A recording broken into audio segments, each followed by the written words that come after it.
Welcome. Attention, please. Welcome aboard. Welcome to the No Comfort Zone podcast. It's time to get out of your comfort zone and live on purpose. Broadcasting to the world from Rockford, Illinois. This is your wake-up call. Warning. You are the solutions to all your problems. Stop thinking average. Become the hero version of yourself. Every day, every time, without fail, no exceptions. It all matters. You've entered the No Comfort Zone. It's time for a reality check. Hey, hope you're doing well on this Friday night. This is Dan, the No Comfort Zone guy, coming to you live from the car that I am currently driving. As I go to pick up my son in Bloomington, I'm still on the road. This would be my second podcast of the day. And since it's a long ride, you're stuck with me for about another 8 to 10 minutes.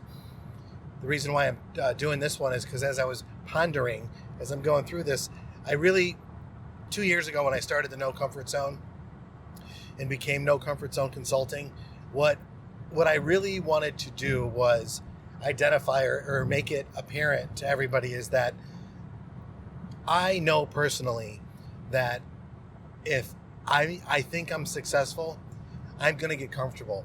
That's just me. I feel if my bills are paid, if things are, I'm kind of ahead of the game a little bit, I'm feeling pretty good about life, I'm going to go on cruise control. I've done it my whole life. But it wasn't until I realized that by doing that my whole life, there is no cruise control because, it's like I'm out of control. I have no control. I fell asleep at the wheel. And now things are just, all of a sudden when you wake up, you realize that, man, this stuff doesn't have to be this bad, but you got to deal with it. And when you don't know how to deal with it, lack of coping skills, it can create bigger problems because now you're reacting to the reality that you've created and you can't really change things. So when I created the No Comfort Zone and when I went through this own personal challenge, it wasn't even a challenge at the time. It was more or less of, you know what? I'm not going to try to kill myself anymore. I'm not going to drink anymore. I'm not going to be a victim anymore. What I'm going to do is I'm going to basically move, be proactive and physically move a point so I can lose the weight so I can get healthier and just maybe I might feel better about myself. And I'll be damned if that's not what happened. Because after doing it consistently, putting a goal out there of where I wanted to go, losing the weight, staying active, watching what I'm eating, being disciplined, and really being uncomfortable, putting the fork down, taking the cold showers, getting up stupid early to go run in place, which is highly uncomfortable. I could have went to go lift weights, which is what I'm familiar with, but I said I'm going to be uncomfortable in every aspect of my life.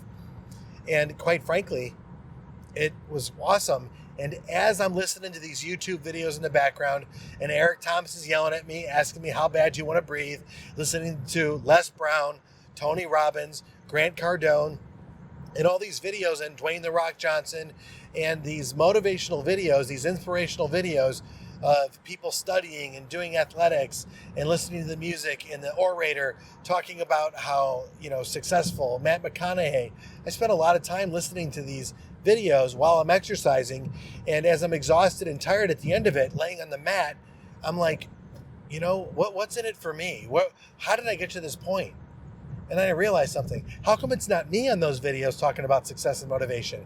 Because I didn't take the time, frankly, to learn from my mistakes. So what were my mistakes? And that's where the No Comfort Zone really started. I had to get past all the BS and realize when I made these decisions in my life, and you might be, it's a Friday night. I don't know what you're doing, but if you start reflect on your life and some choices that you made, you might look back and realize that, man, I thought I made the choice because it was the popular thing to do. I was trying to advance my career. I was trying to risk a little bit to get in this relationship, or I felt deserving of having multiple relationships, or it was okay for me to go do this at this point, whatever it is for you. I could go ahead and risk this money by spending it, carelessly, whatever is true for you, whatever happened. I decided to move from Virginia to Hawaii, and I looked at it as that I'm successful enough to do that. That's not true. And when I got to this No Comfort Zone place, I realized it was BS. I moved there to get away from myself. But man, you can't run away from yourself. You can run, but you can't hide, baby, when it comes down to being you. And I took all those problems and all the garbage that I had in Virginia and I brought it with me to Hawaii.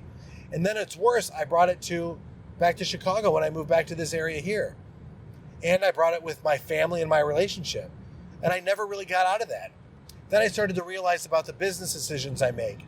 Then I realized about the personal friendships that I've made and why I made them.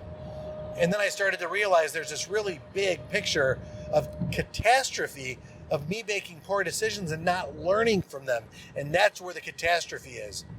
Repeating the same stupid mistakes over and over and over again because I'm looking to find safety and security in the relationships, in the career, in the money, in everything around me. And at the end, when it's all said and done, I didn't learn anything. And it wasn't until I'm laying on the mat, exhausted, with the TV going super loud at 5 a.m, and I'm completely exhausted and I got to get ready to go to work. And then I realized it dawned on me finally. I was given these amazing gifts, these problems, these really big problems for me to solve so that I could create a better version of myself. And wouldn't you know it, since I've been doing that, since I've been living in the solution, wouldn't you know it that actually life is getting better? Success is coming my way. And listen, we're in a good economy, so it's easy to be successful in a good economy. But the fact of the matter is this, the problems are big, but I have bigger tools to solve these bigger problems. So there's solutions and people in my life to help me with them. I find it fascinating that things are going this direction now because all the while I was running away from my problems, and I realized had I dealt with them head on, as I say in business, when I say I'm in meetings, when you got beefs, when you got problems, interpersonal problems, then listen, here's what we're going to do. We are going to put it on the table and we're going to deal like it as professional men and professional women. Because at the end of the day, I know everybody that I work with and everybody that's in my family, we all care. And when you care and you can communicate and you have goals, everything starts to come together.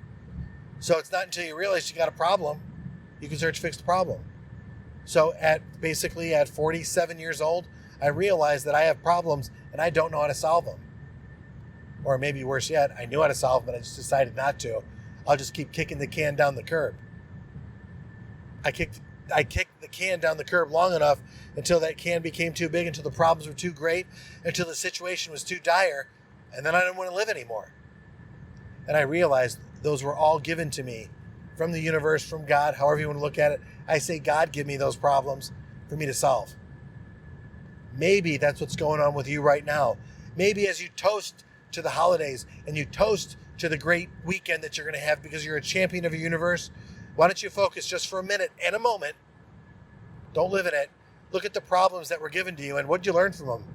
And what could you do differently right now to make a better reality for you, for your family, for the people in your business, to your community? What could you do right now to change the reality based on the problems that you've identified, that you've solved, that you've conquered? What can you do, or what haven't you done to become a better version of yourself? That is the No Comfort Zone. So here it is. It's time for you to get out of your comfort zone and live on purpose. Say goodbye. Want more of the No Comfort Zone? You can follow Dan on Instagram and Twitter at No Comfort Zone 1. Bye. Or on the web at thenocomfortzone.com. Bye-bye. Bye-bye. Thanks for listening to the No Comfort Zone podcast. Bye-bye. Bye-bye.